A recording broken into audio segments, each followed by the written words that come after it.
Good afternoon, students. How are you? Today, Standard 8th English. Let us see the English workshop of Unit 2.1. Have you understood the poem which we have learnt in the last period? Try again. Unit 2.1. Try again. Have you understood the poem? समजली का तुम्हाला कविता की आपण जी मागच्या तासाला बघितली try again unit 2.1. I hope you have understood the poem. Very interesting and nice poem, isn't it? आपण पाहिलं मागच्या तासाला की पुन्हा पुन्हा प्रयत्न करा असा संदेश देणारी ही कविता आहे. Try again and again till you succeed. जोपर्यंत आपल्याला एखाद्या कामामध्ये यश मिळत नाही तोपर्यंत सतत प्रयत्न न कंटाळता न थांबता करत राहणे हा सुंदर असा मौलिक असा सल्ला आपल्याला दिलेला आहे या कवितेमधनं कवीने. Try again. I read the poem once again and then we will start doing the English workshop activities. Okay, just see in your books page number 28. I read the poem once again. 'Tis a lesson you should heed. Try again. If at first you don't succeed, try again. Then your courage should appear, for if you will persevere, you will conquer. Never fear. Try again. Once or twice, though you should fail, try again. If you would at last prevail, try again. Though we try again. If we strive, 'tis no disgrace. Though we do not win the race, what should we do in that case? Try again. If you find your task is hard, try again. Time will bring you your reward. Try again. All that other folk can do, why with patience may not you? Only keep this rule in view. Try again. शेवटच्या 4 ओळींचा काय अर्थ आहे? Folk म्हणजे people, लोक, इतर लोक. जर इतर लोक जर करू शकतात एखादं काम यशस्वीपणे तर आपण का नाही असा विश्वास मनामध्ये ठेवायचा आणि सतत आपलं जे ठरवलेलं असेल आपण की हे मला करायचंय, हे मला मिळवायचंय, ही गोष्ट मला मिळवायची आहे, हे यश मला मिळवायचं आहे, तर ती गोष्ट, ते एम, ते ध्येय साध्य करण्यासाठी सतत न घाबरता न थांबता विश्वास, आत्मविश्वास न सोडून देता प्रयत्न करीत राहणे. सुंदर असा आपल्याला उपदेश, मार्गदर्शन केलेलं आहे या पोएममध्ये. Try again. Now I hope you have understood it properly. Now let us start doing the workshop activities. No, I told you in the last period that 1.4 Miss Slippery is dropped for this year due to corona lockdown situation. Okay, you remember it, you may be remembering it, and but page number 17 we will see someday that warming up activity, and again language study is there, 1.4, but language study today we are not going to start. In my next periods I will, in both the periods I will take language study continuously. In one period it cannot be over, कारण की आपल्याला tense शिकायचे आहे त्याच्यामध्ये. मग tense शिकवताना ते सलग शिकवलं गेलं पाहिजे म्हणून मग एक मंगळवारचा तास किंवा सोमवारचा तास आणि मंगळवारचा तास किंवा मंगळवारचा आणि शुक्रवारचा तास असे आपण ते सलग 2 तासिका लँग्वेज स्टडी शिकणार आहोत. म्हणून मी आज आता ट्राय अगेनचं इंग्लिश वर्कशॉप घेते. ओके, आणि सोमवारी मग माझा तास असतो, तर मग सोमवारी मात्र आपण नवीन पोएम पण बघूया पुढची, आणि मग मंगळवारी आणि शुक्रवारी माझे जे तास असतात तेव्हा आपण ते लँग्वेज स्टडी बघू. Okay, so let us complete today the activities in English workshop. try again. Okay, what is the first activity? Just see, what is the first activity? Anagrams. I write in short, anagrams. In the last period I taught you anagrams. मी तुम्हाला मागच्या तासामध्ये सांगितलेलं anagrams म्हणजे काय. आठवतं तुम्हाला word play मध्ये anagrams सांगितलेलं की शब्दांच्या मध्ये जे अक्षर असतात त्या अक्षरांची रचना बदलायची की मग जो शब्द तयार होतो त्याला असा शब्द रचना बदलून तयार होणारा शब्द पण तेच अक्षर आले पाहिजे जे स्पेलिंग आधी दिलेलं आहे. तर त्याची काही उदाहरणं पण आपण पाहिली होती. स्टेट टेस्ट असं पाहिलं होतं पहा आपण. State test, do you remember? State test. The same letters are used but in a different manner, in a different way they are arranged. Okay, तर त्यांचा क्रम बदललेला आहे फक्त, तर त्याच्यामुळे वेगळा शब्द तयार होतो ज्याला आपण मिनिंगफुल वर्ड म्हणूया. मग असा तयार केल्यानंतर anagrams तयार होतात. मग इथे काय सांगितलेलं आहे फर्स्ट ऍक्टिव्हिटी मध्ये? The following anagrams see on page number 28. Your textbook, notebook, pen, everything must be ready and listen properly. Guess and write what they are. Means some anagrams are given here and you have to you have to write the proper words or phrases for that particular anagram from the poem. म्हणजे इथे anagrams दिलेले आहेत काही, तर त्याला जो suitable त्याच anagram मधले अक्षर वापरून तयार झालेला दुसरा शब्द, अरेंज केलेला दुसरा शब्द हा कशात असला पाहिजे? पोएम मध्ये असला पाहिजे तुमच्या. म्हणजे पोएम मध्ये ते आलेले आहेत तसेच anagram तिथे दिलेले आहेत. Okay, so shall we try? So let us write down anagrams. First activity first we are going to write. So write down first one by one. One is rainy tag. Likewise you will write down rainy tag. One will rainy tag. Here you have to find out, you have to think what will be the anagram. Okay, now the second one, what is given? Our cage. Our cage. Write down like this first. Whatever anagrams are given, write down in your notebook. Then wait sir. Wait sir. Then fourth one, what is given? Red raw. Red raw. Then tapnis. Fifth one, tapnis. Tapnis.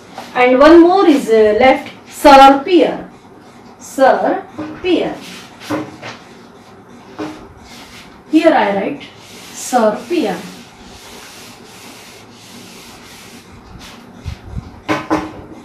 Sixth one, surpier.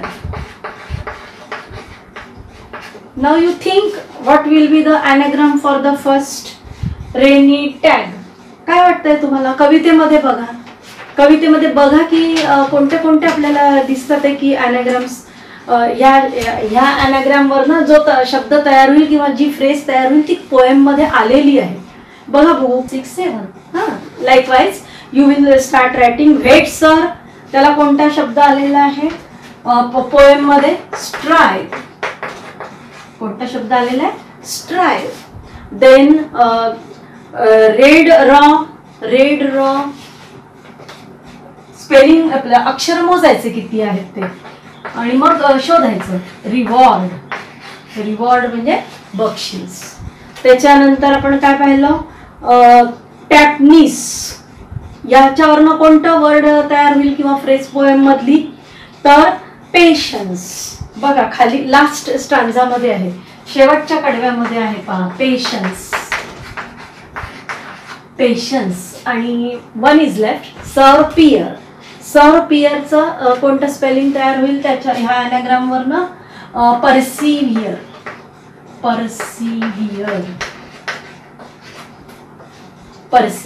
Have you understood this activity?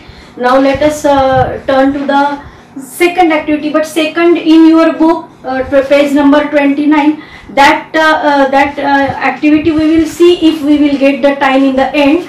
But first we will see the easy activities. That is the third activity we will take first. Okay. Now open your textbook also and notebook also, and write down the third activity first. Okay. After first activity is over, write down the third activity.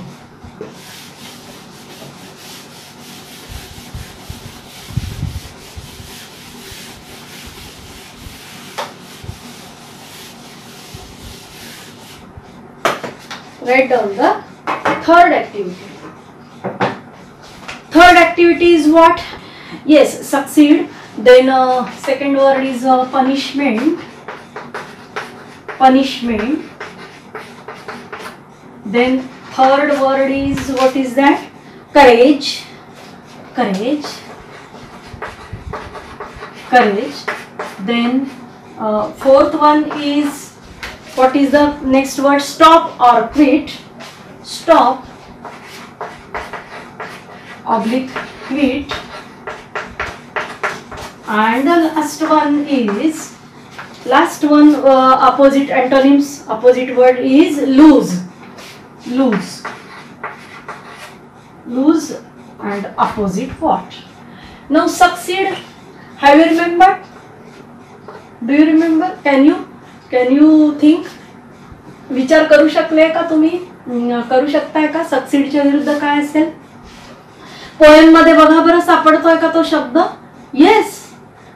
You will conquer, never fear, try again, once or twice, though you should fail, try again. Fail. आणि वरच्या तिसऱ्या ओळीमध्ये succeed शब्द आलेला आहे.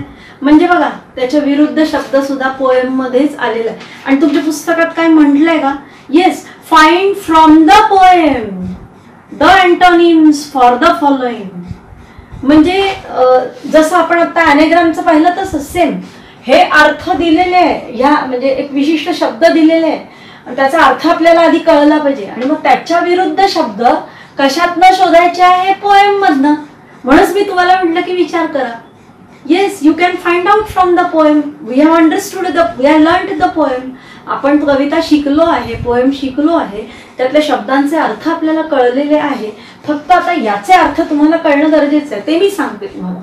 Succeed म्हणजे काय? यशस्वी होणे. पनिशमेंट म्हणजे काय? शिक्षा. करेज धैर्य किंवा हिम्मत. स्टॉप आणि क्विट म्हणजे स्टॉप म्हणजे थांबणे किंवा क्विट याचा अर्थ सोडून जाणे. नंतर लूज म्हणजे हारणे. मग आता तुम्हाला शोधता येतील मला वाटतं पोएम मध्ये. हे तुम्ही करणं आवश्यक आहे, अशा पद्धतीने शिकायचं असतं. येस. मग सक्सीड मी आत्ताच सांगितलं, सक्सीड म्हणजे यशस्वी होणे. त्याच्या विरुद्ध शब्द कोणता आलेला आहे पोएम मध्ये? फेल. कोणता शब्द आलेला आहे? फेल. तो पोएम मध्ये आलेला पाहिजे, दुसरा कोणताही शब्द इथे लिहायचा नाही. जो का विरुद्ध शब्द आपण लिहिणार तो पोएम मध्ये. Yes, you have to find out from the poem. Remember. Then second word, punishment. Which word has come here? Punishment. For punish, opposite word of punishment. Yes, time will bring you your reward, isn't it? Reward. Punishment म्हणजे शिक्षा आणि reward म्हणजे बक्षीस किंवा पुरस्कार. बरोबर. आणखीन पुढे पुढचा शब्द काय आहे? Courage. What is the antonym of courage? Courage म्हणजे धैर्य किंवा हिम्मत, साहस. मी आत्ताच सांगितलं. त्याच्या विरुद्ध शब्द कोणता आलेला आहे बघा, असं पोएम मध्ये बघायचं. Yes. Then your courage should, courage आला की नाही? ते करेज आला. Courage should appear, for if you will persevere you will conquer, never fear.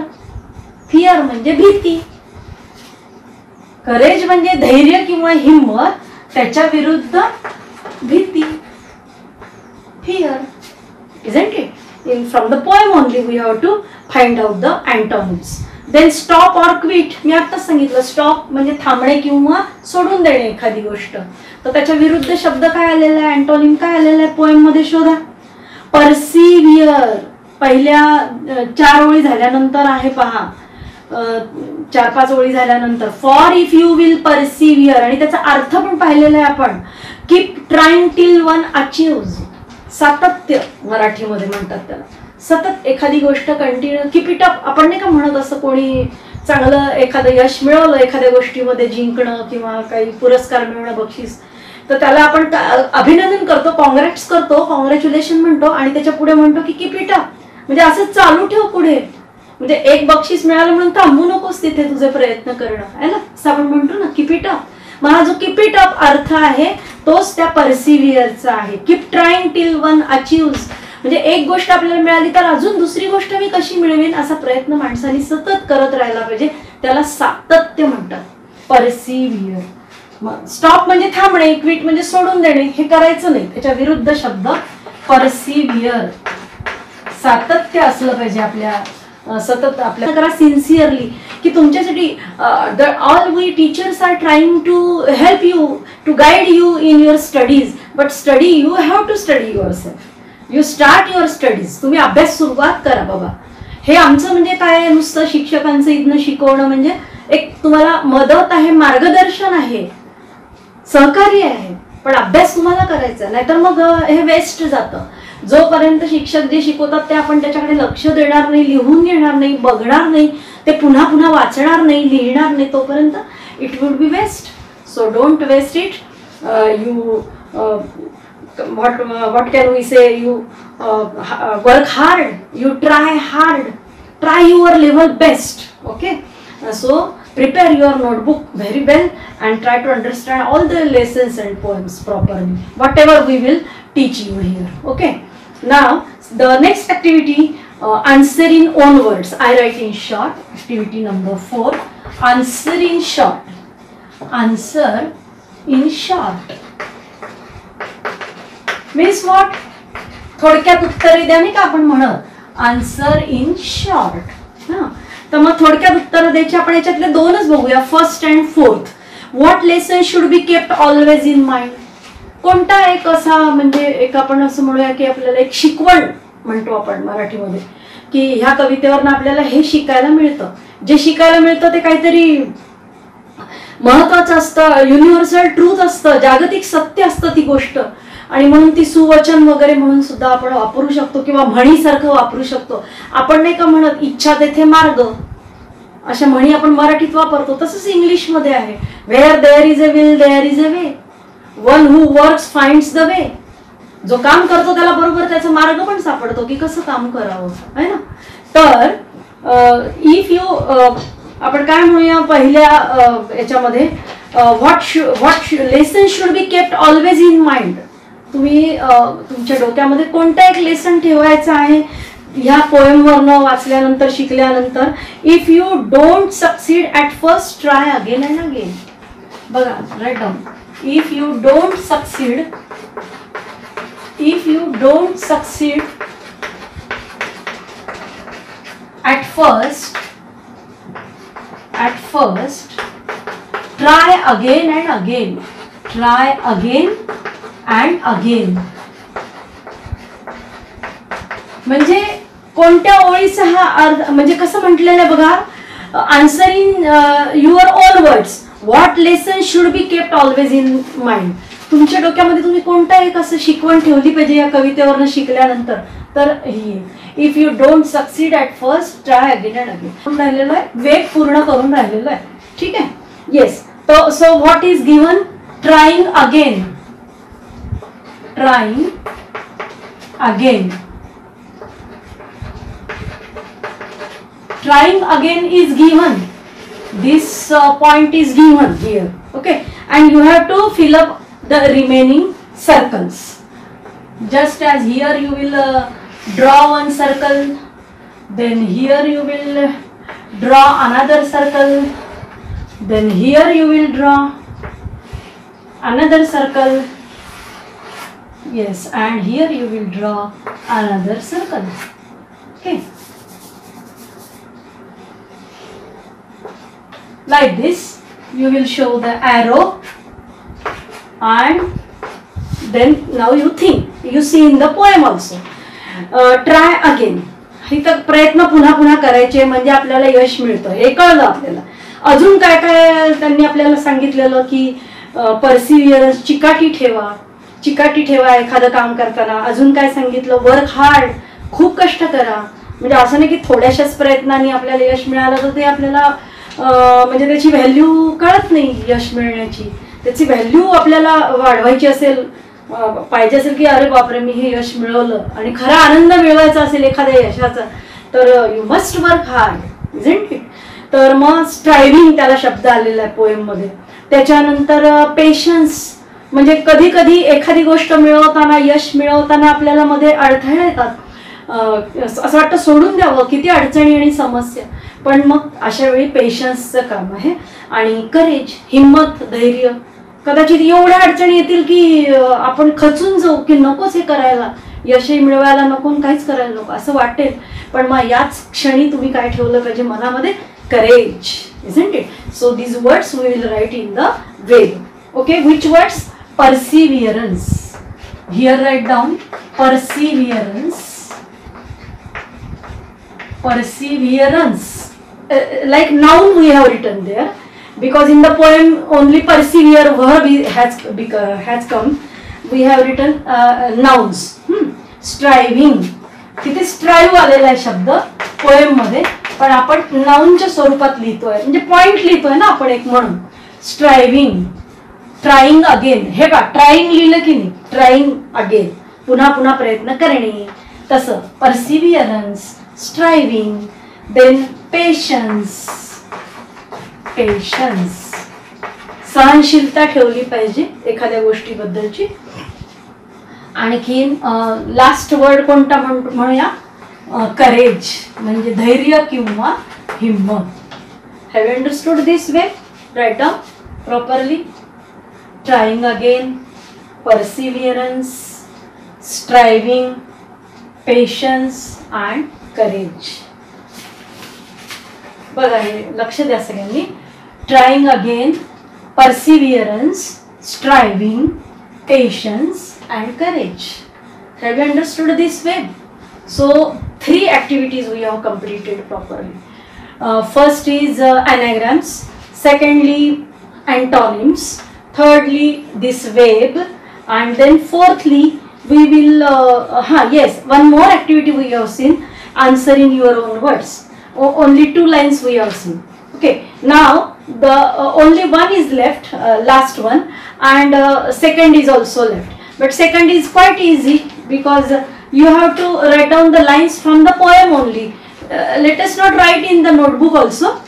ती नाही लिहिलं तरी चालेल, आपण नुसतं त्याचा म्हणजे हे बघू की या अर्थाची कोणती ओळ पोएम मध्ये आहे असं विचारलेलं आहे. Pick out lines that convey the following from the poem, म्हणजे हे मिनिंग दिलेलं आहे त्याचं आणि ह्या मिनिंगची कोणती ओळ पोएम मध्ये आलेली आहे ते बघूयात आपण. आणि लास्ट मात्र जे आहे, most lines from the poem, म्हणजे 6th ऍक्टिव्हिटी, कॅन सर्व ॲज ट्रूथ ऑर प्रॉवर्ब. हे मात्र तुम्ही लिहून घ्या, मी लिहून देते फळ्यावरती की कोणत्या अशा वाक्य आहेत किंवा ओळी आहे या पोएमवरनं आपल्याला समजलेल्या, किंवा पोएम मधल्या ओळी लिहिल्या तरी चालतील किंवा त्याचा विचार करून आपण आपल्या शब्दामध्ये, छोट्या कमीत कमी शब्दामध्ये किती म्हण आहे किंवा एखादं आपल्याला काय म्हणूया की एक सुविचार असल्यासारखं, प्रेरक असं काहीतरी असल्यासारखं, वचन असल्यासारखं आपण ते लिहिणार आहोत. तर त्यांनी किती लिहायला सांगितलेले आहे? 4. त्यांनी आपल्याला कवितेतल्या ओळी लिहायला लावलेल्या आहे, पण मी त्या न देता एखादी ओळ येईल त्याच्यामधली पण आपल्या शब्दामध्ये आपण तयार करूया. ठीक आहे, मग ही ऍक्टिव्हिटी तुम्ही लिहून घ्या. मला वाटतं की हे जे आपण लिहितोय ते तुम्हाला समजतं आहे, म्हणजे वाचा तुम्ही पुन्हा शांतपणे नंतर. आता लिहून घ्या लिहिताना.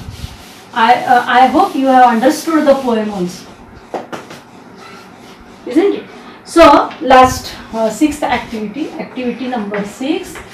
What is that? Pick out 3 or 4 such lines. तर मग आपण ह्या म्हणजे मी विचार केला त्याच्यावर की आपण कोणत्या म्हणजे असं विद्यार्थ्यांना थोडक्यात देऊयात बघ.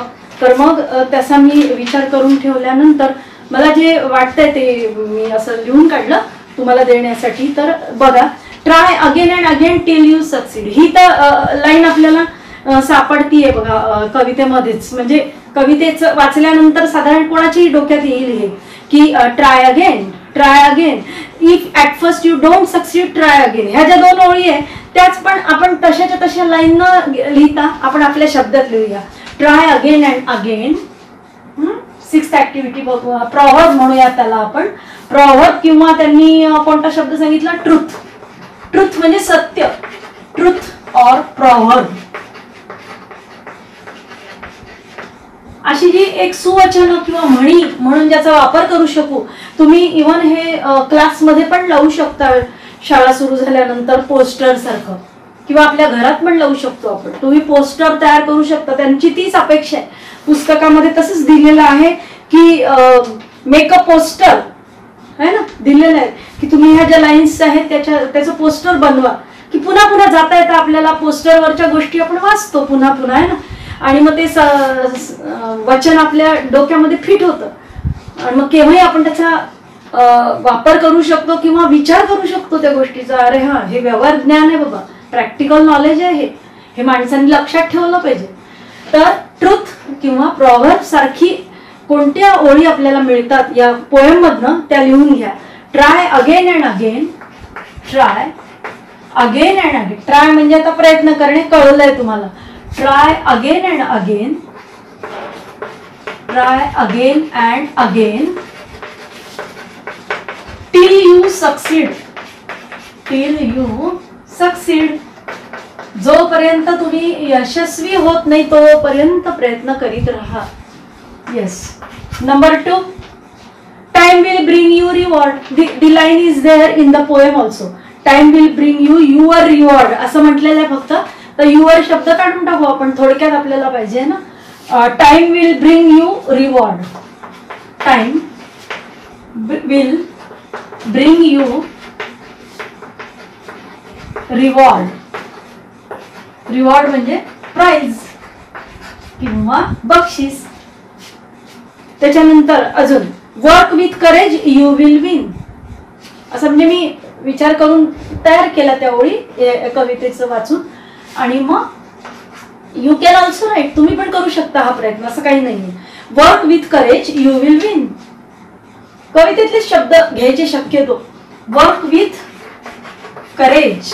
वर्क म्हणजे काय? काम करा. Work with courage. करेज म्हणजे धैर्य किंवा हिंमत. धैर्याने किंवा हिमतीने काम करा. You will definitely win. म्हणजे इथे आपण कॉमा देऊया. You will win. You will win. Okay. And then last one. Last one, what will we write? Hard work is the key to success. This I have thought when I read the poem properly once, twice, thrice. You also try to think over it. Okay. कोणती पण poem आपल्याला शिकवली किंवा कोणताही धडा शिकवला की आपण आपला स्वतःचा विचार त्याच्यावर केला पाहिजे की काय म्हणजे कवीला काय सांगायचंय. There is no limit. तुम्ही किती पण विचार करू शकता एखाद्या गोष्टीचा की यातनं कवीला काय म्हणायचंय. आपल्या आपल्या पद्धतीने आपण विचार करायला शिकलो पाहिजे. Okay. So hard work is the key to success. Hard work.